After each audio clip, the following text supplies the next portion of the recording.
ಇನ್ನು ಬಡ್ಜೆಟ್ ಆಗಿ ಇನ್ನು ಒಂದು 10 ದಿನಾನೂ ಮುಗ್ದಿಲ್ಲ. 10 ಡೇಸ್, ವಿತಿನ್ 10 ಡೇಸ್ ಸಿದ್ದರಾಮಯ್ಯನವರು ಈ ಏರಿಕೆಗಳನ್ನ ಮಾಡಿದ್ದಾರೆ. ಅದನ್ನ ಬಡ್ಜೆಟ್ ಅಲ್ಲಿ ಹೇಳಿದ್ರೆ ಏನಾಗ್ತಾ ಇತ್ತು ಇವ್ರಿಗೆ? ಬಡ್ಜೆಟ್ ಅಲ್ಲಿ ಹೇಳ್ಬೋದಾಯ್ತಲ್ಲ. ಈ ಸಿದ್ದರಾಮಯ್ಯ ಬಂದ ಮೇಲೆ 20 ತಿಂಗಳಲ್ಲಿ 3 ಬಾರಿ ಹಾಲಿನ ದರವನ್ನ ಏರಿಕೆ ಮಾಡಿದ್ದಾರೆ.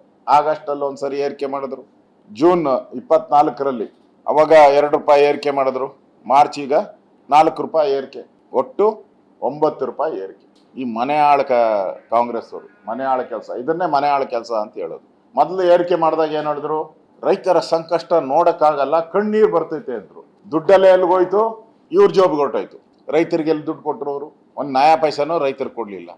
ಮತ್ತೆ ಅದೇ 2 ರೂಪಾಯಿ ಮತ್ತೆ ಏರಿಕೆ, ಮತ್ತೆ ರೈತರಿಗೆ ನಾಮ. ಮತ್ತೆ ಈಗ 4 ರೂಪಾಯಿ ಏರಿಕೆ, ರೈತರಿಗೆ ಕೊಡ್ತಾರೋ ಇಲ್ಲೋ ಗೊತ್ತಿಲ್ಲ. ಹಿಂದೆ 3 ವರ್ಷ ಬಸ್ ದರನೇ ಏರಿಕೆ ಮಾಡಿಲ್ಲ ನಾವು, ನೀರಿನ ದರ ಏರಿಕೆ ಮಾಡಿಲ್ಲ. ಅಲ್ಲ ರೀ, ಸರ್ಕಾರದಲ್ಲಿ ಹಣ ಇಲ್ಲ, ಪಾಪರ್ ಹುಟ್ಟಿದಿರಿ ಅಂತ ಹೇಳಿದ್ರೆ ನೀವು ತೆರಿಗೆ ಹಾಕಿ ಹಾಲಿನ ದರ ಜಾಸ್ತಿ ಮಾಡಿ ನೀವು ಸರ್ಕಾರ ಪಾಪರ್ ಆಗಿಲ್ಲ ಅಂತ ನೀವೇ ಹೇಳ್ತೀರಾ. ನಾವು ಪಾಪರ್ ಅಂದ್ರೆ ಇಲ್ಲ ಇಲ್ಲ ಅಂತೀರಾ, ಮತ್ತೆ ತೆರಿಗೆ ಯಾಕೆ ಹಾಕ್ತೀರಾ? ಪಾಪರ್ ಆಗಿಲ್ಲ ಅಂದ್ರೆ ತೆರಿಗೆ ವೈ